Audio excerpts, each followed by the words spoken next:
Ils s'aiment presque aussi fort que s'aimaient Robespierre et Danton, et entre eux, ça risque de finir pareil. Quick, c'est l'heure du quiz. Jouons. Quoi ? Vous avez osé dire quick? Oui, j'ai dit quick. Jouons. Citons aussi d'autres marques, McDonald's, Burger King.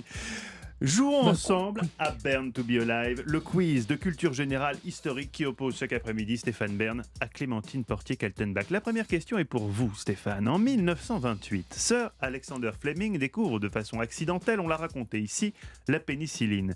Cet antibiotique a été mis au point grâce à un champignon. Eh bien, c'est ce même champignon que l'on retrouve autour des saucissons secs sous forme de poudre blanche. Vrai ou faux ? Je serais tenté de dire oui. Oui, je pense que c'est oui. Mon intuition, en tout cas. Qui vous a souvent porté chance. Parce que ce sont les moisissures, les mêmes moisissures que le roquefort. Oui. C'est les moisissures oui. du fromage qui ont donné la pénicilline. Exactement, bien sûr. Donc c'est tout à fait crédible cette histoire de saucisson. Vous avez gagné. Eh bien, monsieur aime le saucisson, il s'y Oui, connaît. j'adore, oui. C'est bien du pénicillium. Les spécialistes appellent ça de la fleur de saucisson. Pour le saucisson artisanal, ça arrive naturellement pendant la période d'affinage. Sur les saucissons industriels, on la rajoute à la fin de la fabrication. C'est moche. Oui, je voudrais c'est qu'on comme ça. note tout de suite que Stéphane gagne son premier point sur le saucisson quand même. Hein. Oui, mais dès que c'est gastronomique, j'adore ça. J'aime Question le saucisson, voilà. Numéro 2 pour vous, Clémentine. Le principe des attestations de déplacement que nous avons connu lors des divers confinements n'est en rien nouveau. À Marseille, au début du XVIIIe siècle, pour lutter contre le fléau de la peste, on avait adopté le même principe des attestations. Vrai ou faux ? Alors, c'est tout à fait probable parce qu'effectivement, au moment de la peste à Marseille, en 1720, il y avait un cordon sanitaire. On avait envoyé l'armée pour empêcher les Marseillais de fuir la ville.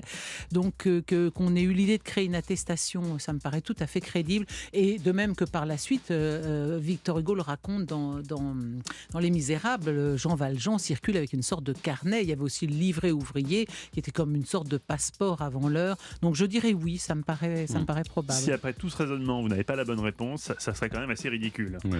Vous avez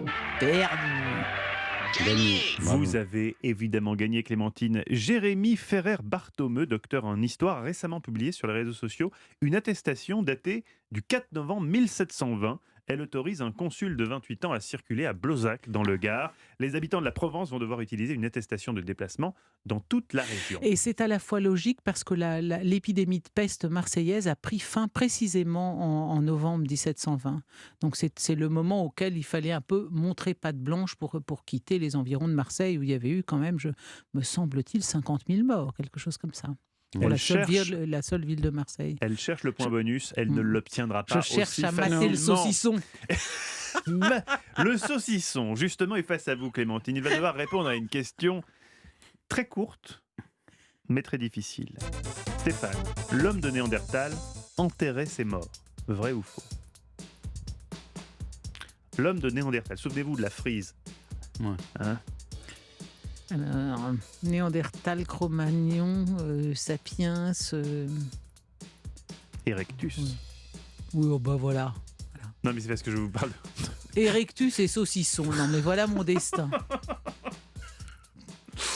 Alors, Est-ce Stéphane, Est-ce qu'il se mettait debout déjà Écoutez Stéphane, si ça n'est pas Néandertal, c'est que c'est Sapiens ou Cro-Magnon. C'est-à-dire qu'en effet, on établit qu'à partir de la sédentarisation, les hommes commencent à enterrer leurs morts. Moi, ça me paraît possible, ça. Moi, je trouve ça possible. Maintenant, est-ce qu'il avait les ustensiles, les outils pour le faire Dis donc, quand on peut chasser le mammouth, on peut creuser un trou pour enterrer ses morts, Stéphane. Oui. Voilà un Période raisonnement assez glaciaire, logique. Vous savez, il faisait très très froid. Ah, j'aime bien. Le Néandertal vivait à l'ère glaciaire, Stéphane. Non, bien Ça, sûr. j'aime bien quand toutes les périodes un petit peu comme ça se confondent joyeusement. Hein. Ah, Moi, je dirais oui. Oui. Écoutez, Vous dites je oui. trouve que Madame Néandertal, elle avait, quand elle est morte, Oui. son mari l'a enterrée. Son mari l'a enterrée. Oui. Écoutons la réponse. Vous avez gagné. Oh, le saucisson est chanceux aujourd'hui. Oui, c'est une bonne réponse un peu au pif. Alors, on en a la preuve formelle que l'homme de Néandertal enterrait ses morts. Depuis décembre dernier, une étude a été publiée dans la revue Scientific Reports du 9 décembre 2020. Une équipe de chercheurs internationaux a rattaché au Muséum d'histoire naturelle a fini d'étudier le squelette d'un enfant de 2 ans, vieux de 41 000 ans. Il a été démontré qu'il avait été déposé dans une fosse rapidement après sa mort et orienté dans une position qui ne doit rien au hasard. Voilà, on sait maintenant, grâce à nos impôts, que l'homme de Néandertal enterrait ses C'est morts. mort, oui. Question numéro 4 pour vous, Clémentine. On connaît tous Saint-Nicolas, que l'on fête normalement le 6 décembre. Il est l'un des saints les plus vénérés de l'Église orthodoxe. En 325, en tant qu'évêque de Myre, dans l'actuelle Turquie, il assiste à un grand colloque théologique. Un prêtre libyen met en doute la divinité de Jésus. Saint Nicolas est le seul à lui reconnaître le droit de penser autrement. Vrai ou faux? Oui, je pense que c'est vrai, parce que cette question de la Trinité, de la nature humaine du Christ, je crois que dans l'arianisme, justement, la question est de savoir qui est le Christ, est-ce qu'il est le Fils de Dieu, est-ce qu'il est homme devenu Dieu, enfin ça a été longuement débattu. Je pense que c'est une époque à laquelle on pouvait peut-être envisager des théories théologiques de façon moins dogmatique que par la suite. Je répondrai oui. Saint-Nicolas serait donc ouvert d'esprit, et c'est comme ça qu'il... C'était un saint en même temps. C'était un saint, effectivement. Découvrons la réponse à cette question. Vous avez perdu. Alors, non. désolé Clémentine, mais Saint-Nicolas n'a pas vraiment reconnu le droit de penser autrement, n'est-ce pas?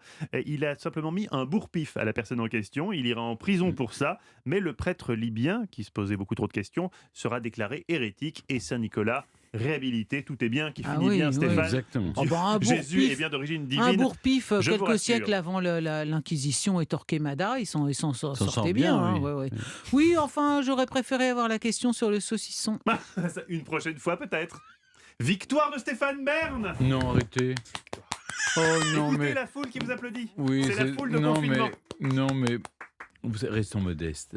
Vous avez raison. Demain est un autre jour, comme disait Nietzsche. Scarlett Historiquement vôtre. O'Hara.